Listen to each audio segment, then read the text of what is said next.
Very good morning, students. I am Pardeep, your SST teacher. I hope you all are fit and fine at your home. So बेटा आज हम continue करेंगे class 7th history chapter number 6 town traders and craft person. बेटा ये जो chapter है ये हमने इसका फर्स्ट एंड सेकंड पेज जो है यहाँ तक जो है डिस्कस कर लिया था प्रीवियस वीडियो में, वीडियो पार्ट नंबर 1 में। आज हम स्टार्ट करेंगे temple towns and Pilgrim centres. ठीक है कि टेम्पल क्या होते हैं, टेम्पल टाउन्स क्या होते हैं और पिलग्रिम सेंटर्स क्या होते हैं। जो थंजेपुर है ये एक एग्जाम्पल है टेम्पल टाउन की। ये हमने पढ़ ही लिया कि वहाँ पर एक टेम्पल बनाया गया, फिर आसपास उसके एक पूरे का पूरा टाउन बस गया जिसको हम कह देंगे टेम्पल टाउन। जो टेम्पल टाउन है वो रिप्रेजेंट करता है very important pattern of urbanisation का। अर्बनाइजेशन मतलब शहरीकरण का एक पैटर्न पेश करता है। कैसे करता है देखो, क्योंकि वहाँ पर पहले एक टेम्पल बनता है, टेम्पल के आसपास पूरा एक सिटी बस जाती है, फिर वो क्योंकि वो डेवलप होती है तो वहाँ पर जो है वो एक शहरीकरण में तब्दील होता जाता है। जहाँ जहाँ टेम्पल टाउन बने हैं वो एक बड़ी सिटीज़, बड़ी डेवलप शहरों में वो जो है वो कन्वर्ट हो चुके हैं आज के टाइम पे। इसको अर्बनाइजेशन का मतलब है the process by which cities develop, जो ऐसा प्रोसेस जिसके द्वारा जो सिटीज़ हैं वो डेवलप हो रही हैं। और जो टेम्पल टाउन है ये एक अच्छा सेंटर होता है इकोनॉमी के लिए भी, सोसाइटी के लिए भी, मतलब कि पूरा डेवलप होता है क्योंकि ये वाला एरिया। और जो रूलर थे ना उस टाइम के, जो रूलर थे वो टेम्पल को बिल्ड करवाते रहते थे, ये दिखाने के लिए, अपना डिवोशन दिखाने के लिए, अपने आप को डेमोस्ट्रेट करने के लिए, अपने डिवोशन गॉड की तरफ दिखाने के लिए। अलग अलग जो भी जिस भी भगवान को वो मानते थे, वेरियस डाइटीज़, उनके प्रति अपनी मतलब आस्था दिखाने के लिए वो मंदिर बनवाया करते थे। और इसलिए भी बनवाते थे ताकि जो आने वाले समय में जो लोग हैं वो उनको याद रख सकें। ठीक है, और इसके लिए वो क्या करते थे, लैंड जो है वो ग्रांट कर देते थे, मनी भी देते थे। ठीक है, ताकि मतलब कि ज़मीन जो है वो ग्रांट कर देते थे, मतलब एक एरिया देते थे कि यहाँ पर आप लोग मंदिर बनाइए। ठीक है, वो लैंड ग्रांट कर दी राजा ने। फिर उसके बाद है कुछ पैसे भी वो लोग देते थे ताकि वहाँ पर जो धार्मिक जो रिचुअल हैं, ठीक है, जो धार्मिक रिचुअल है वो वहाँ पर परफॉर्म हो सके। और फीड पिलग्रिम मतलब कि जो लोग घूमने के लिए आए हैं, ठीक है, तीर्थ यात्री, पिलग्रिम्स होते हैं जो तीर्थ यात्री उस मंदिर में घूमने के लिए आए हैं, देखने के लिए, उनको भोजन की व्यवस्था के लिए भी वो लोग पैसा देते थे। और प्रिस्ट जो है, पुजारी वगैरह जो है फेस्टिवल वहाँ पर सेलिब्रेट कर सके, इसके लिए भी वो लोग पैसा जो है अपना देते थे। इस तरीके जो है ये पिलग्रिम्स होते थे वो भी कई बार जो है डोनेशन वगैरह देते थे टेम्पल के लिए, ताकि जैसे हम लोग जाते हैं घूमने के लिए, उसके बाद हम भी तो कुछ मनी जो है दान करके आते हैं कि हम यहाँ रहे, इतना दिन खाया पिया। ठीक है, मंदिर वगैरह किसी तीर्थ यात्रा पे अगर जाते हैं तो उसी तरीके से जो पिलग्रिम्स होते थे वो भी जो हैं वो कुछ मनी जो है डोनेशन करते थे। इस तरीके से मंदिर जो थे उनकी व्यवस्था जो थी वो चलती थी। चलिए अब हम नेक्स्ट पेज पे चलते हैं। नेक्स्ट पेज जो है यहाँ पर आपको एक मतलब कि आइडल दी गई है, एक मूर्ति दी गई है, ब्रॉन्ज बेल और metal, bronze bell metal and lost wax technique की हम बात करेंगे। ठीक है, ब्रॉन्ज क्या होता है, ब्रॉन्ज होता है बेटा ये अलॉय होता है कॉपर एंड टिन का, मतलब कॉपर प्लस टिन को अगर हम मिला दें तो बन जाता है ब्रॉन्ज। ठीक है, यहाँ पर ना जो हमने राजा राजेश्वरा टेम्पल की बात की उसमें ना एक बेल लगी होती थी। ठीक है, वो जो बेल थी इसके बारे में मैंने पार्ट नंबर 1 में भी आपको बताया था। वो जो बेल थी जब उसको बजाया जाता था ना, ठीक है, तो वो सारे सिटी में, पूरी सिटी में सुनाई देती थी। ठीक है, मतलब उसकी साउंड जो थी पूरी सिटी में सुनाई देती थी, क्योंकि उसमें क्या था, जो टिन की मात्रा थी ना वो ज़्यादा थी। ठीक है, इसलिए वो टिन के अगर आप बर्तन वगैरह देखो तो वो ज़्यादा उसका शोर आता है अगर वो नीचे गिर जाए या उसमें हम थोड़ा सा हल्का सा ऐसे टच कर दें, किसी चीज़ के साथ उसको नॉक कर दें तो। ठीक है, तो क्योंकि उसकी टिन की मात्रा ज़्यादा थी इसलिए उसकी जो साउंड थी ऐसी बनती थी कि सारे एरिया में सुनाई देती थी।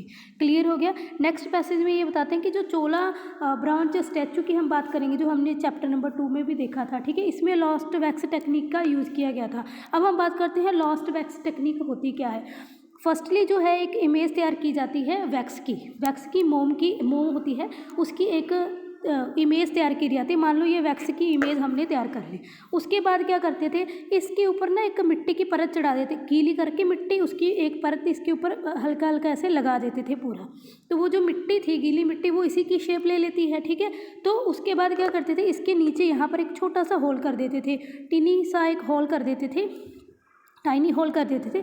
उससे क्या होगा, इसको थोड़ा सा गर्म करने के लिए रख देते थे, तो वो जो मोम होती थी ना, वैक्स जो होती थी, वो पिघल के सारी जो है वो बाहर निकल आती थी। ठीक है, अब हमारे पास एक मिट्टी का ढांचा रह जाता था सिर्फ। ठीक है, उस मिट्टी के ढांचे को फिर वो क्या करते थे, जो है कॉपर और टिन को, ठीक है, मिक्स करके लिक्विड फॉर्म में तैयार कर लेते, पिघलाकर उसको लिक्विड फॉर्म में तैयार कर लेते थे। फिर इसको, इस होल को तो बंद कर देते, फिर ऊपर से यहाँ से उसको, ठीक है, लिक्विड फॉर्म में जो होता था कॉपर एंड टिन ब्रॉन्ज जो होता था, उसको जो था इसमें डाल देते थे यहाँ से। ठीक है, मतलब यहाँ से जो है उसको पूरा इसमें डाल। अब जो मिट्टी थी वो जो है उस मिट्टी के, क्योंकि मिट्टी की वो मूर्ति बनी होती थी, अब जो वो पिघला हुआ कॉपर और टिन है, जो ब्रॉन्ज है, ठीक है, वो सारा इसका शेप ले लेती थी, क्योंकि वो ठंडी हो जाती थी जब। ठीक है, तो वो जो है वो मिश्रण धातु जो था वो क्या करता था, वो इसकी शेप ले लेता था, और उसके बाद जब वो पूरा ठंडा हो जाता था, ठीक है, तब ये ऊपर वाली मिट्टी की जो परत थी वो उसको वो हटा देती थी।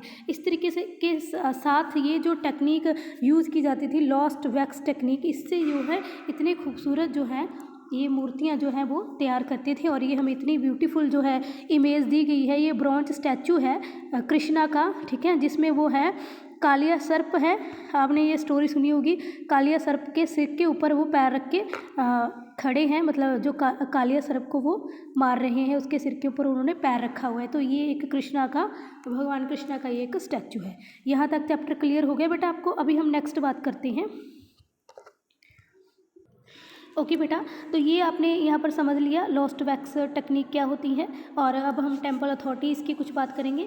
देखो, जब ना ये मिट्टी की परत ये यहाँ से हटाई जाती थी, उसके बाद इसको साफ़ करके वो जो ब्रॉन्ज की जो आइडल है वो हमारे सामने तैयार होके आ जाती थी, तो उसको उसके बाद पॉलिश वगैरह किया जाता, लास्ट टच उसको दिया जाता, ताकि वो और ज़्यादा ब्यूटीफुल और ज़्यादा शाइन करे और अच्छी मूर्ति लगे। तो इतनी डिफ़िकल्ट तरीके से ये जो है लॉस्ट वैक्स तकनीक का यूज़ करके इतनी खूबसूरत जो है वो इमेजेस जो थी वो बनाते थे। अब हम बात करते हैं टेम्पल अथॉरिटी। अब टेम्पल के पास क्योंकि ज़्यादा डोनेशन आने लगा, पैसा ज़्यादा होने लगा, ठीक है, तो वो क्या करते थे, जो कुछ पैसा है फाइनेंस में लगाते थे, फाइनेंस ट्रेड में लगाते थे, या बैंकिंग की तरह लोगों को लोन वगैरह देना उन्होंने शुरू कर दिया। ठीक है, इसके अलावा लार्ज नंबर ऑफ जो प्रिस्ट थे, ठीक है, या फिर वर्कर या आर्टिस्ट या ट्रेडर वगैरह, वो ना नियर टेम्पल के आसपास जो है वो घर बना के उन्होंने रहना शुरू कर दिया। तो इसके तरीके से जो पिलग्रिम्स थे वो भी कुछ वहाँ पर आसपास ही रहना उन्होंने शुरू कर दिया। इसके हम कह सकते हैं कि जो टेम्पल टाउन था वो पूरा ग्रो होना शुरू हो गया।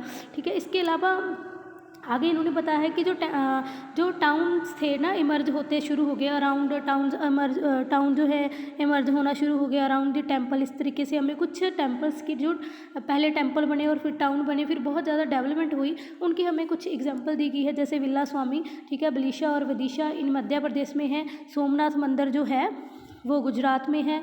इसके अलावा हमें और भी दिया गया है other important temple town include the Kanchipuram in Madurai in Tamil Nadu and Tirupati जो है आंध्र प्रदेश में। ये कुछ हमें एग्जाम्पल दी गई है, ठीक है, मंदिरों की, ये एग्जाम्पल आपको याद रखनी है। इसके नेक्स्ट पैसेज की अगर हम बात करें तो जो पिलग्रिम सेंटर थे ये भी धीरे धीरे जो हैं डेवलप होना शुरू हो गए। ठीक है, जैसे वृंदावन की यहाँ पर बात की गई है, वृंदावन जो उत्तर प्रदेश में है, यहाँ पर भी त्रिवनमलाई करके जो एक तमिलनाडु में है, ठीक है, ये भी जो है ये एग्जाम्पल हैं जो सच टेम्पल टाउन की, मतलब कि ये एग्जाम्पल हैं। इसके अलावा हमें आगे बताया गया है अजमेर के बारे में। अजमेर जो Rajasthan was the capital of the Chauhan kings की ये कैपिटल रहा है कितनी सेंचुरी में, 12th सेंचुरी में। ठीक है, लेटर बिकम द सूबा हेडक्वार्टर रहा है, मतलब देखो 12th सेंचुरी में तो ये कैपिटल रहा चौहान किंग की, लेकिन उसके बाद जब मुगल्स का इंडिया पे रूल हुआ, ठीक है, तो मुगल्स के दौरान ये जो है सूबा हेडक्वार्टर रहा, ठीक है, मुगल के दौरान। तो ये भी एक फेमस रहा अजमेर भी अपने आप में। ठीक है, इसके बाद जो यहाँ पर जो है हमें it provide an excellent example of religious, यहाँ पर हमें एक धर्म से रिलेटेड एक अच्छी एग्जाम्पल दी जाती है ख्वाजा मुइनुद्दीन चिश्ती जी की, ख्वाजा मुइनुद्दीन चिश्ती। ठीक है, ये हम नेक्स्ट पेज पे कंटिन्यू करते हैं।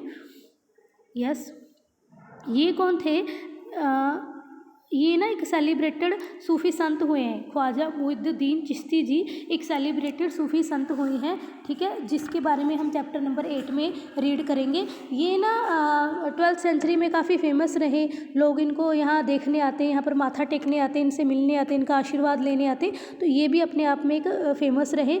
और इस तरीके से जो है काफ़ी लोग जो हैं इनके साथ, हर धर्म के लोग इनके साथ अटैच थे, इनको मिलने आते थे। इसके अलावा अजमेर के नियर ना एक पुष्कर लेक की बात की गई है, ठीक है, अजमेर के नियर एक पुष्कर लेक है, वो भी जो पिलग्रिम के लिए काफ़ी अट्रैक्टिव सेंटर रहा एंशियंट टाइम में, ठीक है जी। बेटा जी यहाँ तक आपको चैप्टर समझ आ गया। अभी हम बात करते हैं नेक्स्ट की। नेक्स्ट है a network of small town. अब हमने लार्ज टाउन की, बिग टाउन्स की तो बात कर ली, अब हम बात करते हैं स्मॉल टाउन की, ठीक है, कि स्मॉल टाउन कैसे थे दिखने में, वो कैसे वर्क करते थे। क्लियर? ओके स्टूडेंट्स, आगे हम बात करते हैं a network of small town की। नेटवर्क ऑफ स्मॉल टाउन, बड़े टाउन की तो बात कर ली, हम स्मॉल टाउन की बात करते हैं। जब हम 8th सेंचुरी की बात करें, 18th सेंचुरी की अगर हम बात करें, तो उसके बाद जो है सब कॉन्टिनेंट में धीरे धीरे जो है स्मॉल टाउन भी ग्रो होने शुरू कर दिए थे। धीरे धीरे जो विलेज हैं उसके आसपास छोटी छोटी मंडियाँ बननी शुरू होगी, जैसे मंडी पिका या मंडी, जिसको हम अब के टाइम में मंडी के नाम से जानते हैं, ये सारी चीज़ें ग्रो होने लगी। इसमें क्या था, जैसे एक जगह थी जिस पे जो है लोग जो हैं चीज़ों को सेल करते थे, ठीक है, इंपोर्ट एक्सपोर्ट का काम करते थे। आसपास के गांव शहर वाले लोग ही, आसपास के लोग ही यहाँ पर लेने आते थे, जिसको एक हट, एक वर्ड यूज़ किया जाता है, हट्टा या हट लगती है, ठीक है। जैसे ये एक लाइन में, पूरी लाइन में ये देखो शॉप्स लगी हुई हैं, इसको बोलते हैं हट शॉप या हट स्ट्रीट, या जहाँ पर हट है, दुकानें हैं, शॉप्स हैं। अब हम शॉप्स कहना शुरू कर दिए, पहले के ज़माने में इसको हट वगैरह बोला जाता था। इस तरीके से जो स्ट्रीट में डिफरेंट जो हैं आर्टिसन या पॉटर हो गए, या ऑयल प्रेसर जो तेल निकालते हैं, शुगर मेकर चीनी गुड़ बनाने वाले, ठीक है, टॉडी मेकर, या फिर कुछ स्टोन वगैरह का काम करने वाले सारे लोग जो हैं, अपना सामान बनाने वाले भी यहाँ पर रहते थे, और कुछ जो लोग हैं सेल करने वाले भी यहाँ पर थे, ठीक है। इस तरीके से जो ट्रेडिंग का काम है धीरे धीरे जो है वो बढ़ने लगा था, और पूरे का पूरा एक टाउन जो था यहाँ पर भी बनना शुरू हो गया था, ठीक है जी। आगे अगर हम बात करें, अदर ट्रैवलर जो थे वो भी इस टाउन में आते थे। कुछ तो ये थे जो यहाँ पर रहते थे, मतलब एक जगह पे शॉप खुली हुई है, ठीक है, वो वहीं पे काम कर रहे हैं। जैसे अभी भी हम जानते हैं ना, कुछ शॉप तो ऐसी हैं जो रिपेयरिंग की होती हैं, यहाँ पर वो हम किसी चीज़ की, अगर हमारी टूट गई कोई चीज़, उसको रिपेयर करवाने जा रहे हैं, ठीक करवाने। कुछ चीज़ें, कुछ शॉप्स ऐसी होती हैं जो सिर्फ चीज़ों को सेल करती है, हम पैसे दिए, नई चीज़ें हमने खरीद ली, ठीक है। तो इस तरीके की थी। कुछ तो परमानेंट शॉप बनाकर रहते थे, वो जहाँ पर वो एक ही जगह पे बैठे हैं और अपनी चीज़ों को सेल कर रहे हैं, या फिर रिपेयर का काम कर रहे हैं। कुछ ये थे कि एक जगह से दूसरी जगह पे घूम घूम के जो है टाउन टू टाउन घूमते थे, और अब ट्रैवल करने के बाद अपना सामान वगैरह जो थे वो बेचते थे। इस तरीके से हम कह सकते थे कि इसमें काफ़ी सारे जो है लोकल आर्टिकल्स वगैरह, या लोकल जो है लोग थे जो एक जगह से दूसरी जगह पर चीज़ों, डिस्टेंस लैंड पे जाते थे चीज़ों को सेल करने के लिए। जैसे घोड़ों को सेल कर दिया, नमक को, कपूर हो गया, सैफरन होता है, वो केसर हो गया, ठीक है, केसर वगैरह, मसाले वगैरह, पेपर वगैरह, ये लोग सेल करने के लिए जाया करते थे। तो बेटा ये एक पिक्चर दी गई है आपको हट की, या 18th सेंचुरी में जैसी मंडी लगती थी उसकी। आई होप यहाँ तक आपको ये चैप्टर समझ आ गया होगा। तो हम इससे अगला जो है पेज नंबर 79 का जो चैप्टर है, आगे वाला चैप्टर जो रह गया वो हम अगली वीडियो में डिस्कस करेंगे, क्योंकि अभी वीडियो काफ़ी लेंथी हो जाएगी। Okay, thank you so much.